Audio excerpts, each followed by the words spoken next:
Hello বন্ধুরা, আজকে আমাদের খাওয়া হলো মুড়ি দিয়ে মটর ডালের বড়া আর আমের শরবত। আমি দুটোই আজকে শেয়ার করছি তোমাদের সাথে। প্রথমে মটর ডালটা এইভাবে আমি নিয়ে নিলাম, নিয়ে ভিজাতে হবে। মটর ডাল কিছুক্ষণ ভিজিয়ে রাখতে হবে, কিছুক্ষণ মানে বেশ 2-3 ঘন্টা না ভেজালে মটর ডালটা নরম হবে না। মটর ডালটা এরকমভাবে ভেজানো রইল। এবার এই ভেজানোটা তোমরা গরম জলেও ভিজিয়ে রাখতে পারো। আমি যেমন গরম জলেই ভিজিয়েছিলাম। তো গরম জলে ভেজানোর পর বেশ মটর ডালটা একটু নরম নরম হয়ে যাবে। 2-3 ঘন্টা পরে দেখবে বেশ একটু নরম নরম হয়ে এসেছে। 2 থেকে 3 ঘন্টার ভেতরেই তোমরা বেটে নিতে পারবে। এরপর আমি মটর ডালটা বেটে নিলাম, জলটা চিপে নিয়ে এইভাবে আমি মটর ডালটা বেটে নিচ্ছি। জলটা কিন্তু চিপে নিতে হবে। এই বাটাটার সাথে পেঁয়াজ কুচি দিচ্ছি। দেখো পেঁয়াজটাকে খুব পাতলা পাতলা করে কাটছি। এই পেঁয়াজ কুচি দেওয়া হবে লঙ্কা কুচি, কাঁচা লঙ্কা কুচি আর পরিমাণ মতো নুন। আর কোনো মশলা আমি এতে ব্যবহার করব না।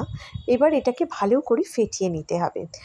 তোমাদের যদি ইচ্ছা হয় তাহলে একটুখানি লঙ্কার গুঁড়ো দিতে পারো। আমি কাঁচা লঙ্কার কুচি দিয়েছিলাম বলে আমি আর শুকনো লঙ্কার গুঁড়ো দিইনি। তারপরে এটাকে ভালো করে ফেটিয়ে নেবে। এবার এটার ভেতরে তোমরা ইচ্ছে হলে আদা কুচিও দিতে পারো। আমি আদা কুচি দিইনি, কিন্তু তোমরা কিন্তু ইচ্ছা করলে আদা কুচি দিতে পারো। দুটোতেই খুব ভালো টেস্ট হয়। এবার ভালো করে দেখো আমি ফেটিয়ে নিচ্ছি। এই যে পেঁয়াজটাকে ভালো করে হাত দিয়ে খুলে খুলে নিতে হবে। পেঁয়াজটাকে খুলে নিয়ে ভালো করে ডালটাকে ফেটিয়ে নিতে হবে। এবার কড়াই সর্ষের তেল দিয়েছি, বেশ তেলটা গরম হয়েছে, ধোঁয়া উঠবে তেলটা, যে বেশ দেখো ধোঁয়াটা উঠছে, তখন কিন্তু বড়াগুলো দেওয়া হবে। এইভাবে গোল গোল করে আমি মটর ডালটা, এই যে দেখছো আমি কিভাবে দিচ্ছি, দেখো তেলের মধ্যে এইভাবে দিয়ে দাও। জলটা চিপে নেওয়ার ফলে কিন্তু এটা বেশ একটু শক্ত শক্ত মতন হয়েছে। যদি জলটা বেশি থাকতো তাহলে কিন্তু এই রকম সুন্দর মতন মানে সুন্দরভাবে বড়াটা হতো না। ওই জন্য বললাম বারবার যে জলটা চিপে কিন্তু তোমরা মিক্সিতে বাটবে।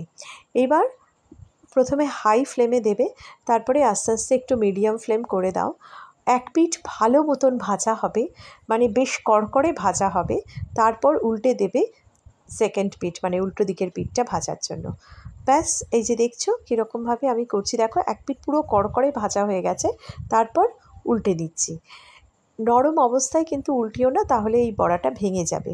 ওই জন্য আমি বললাম এক পিঠ পুরো কড়া ভাজা হওয়ার পরেই কিন্তু উল্টাবে। উল্টে দিয়ে সেই পিঠটা বেশিক্ষণ লাগে না। ব্যাস আমার মটর ডালের বড়া কিন্তু রেডি।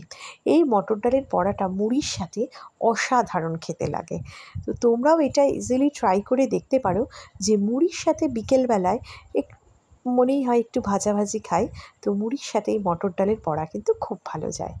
এবার কাঁচা আম নিলাম। কাঁচা আম নিয়ে কাঁচা আমের পাল্পটাকে আমি বার করে নিয়েছি। কাঁচা আমের পাল্পটা দেখো এইভাবে বার করে নিলাম। এখন আম পুরো কচকচে কাঁচা নেই, যদি খুব কাঁচা হয় তাহলে গ্রেট করে নেবে, আর না হলে একটু নরম নরম হয়েই গেছে, তাই খোলাটা ছাড়িয়ে পাল্পটা নিলেই হবে। তাতে চিনি দাও, একটু সামান্য বিট নুন অথবা চাট মশলা আর ঠান্ডা জল। দেখো কি অসাধারণ শরবত হয়।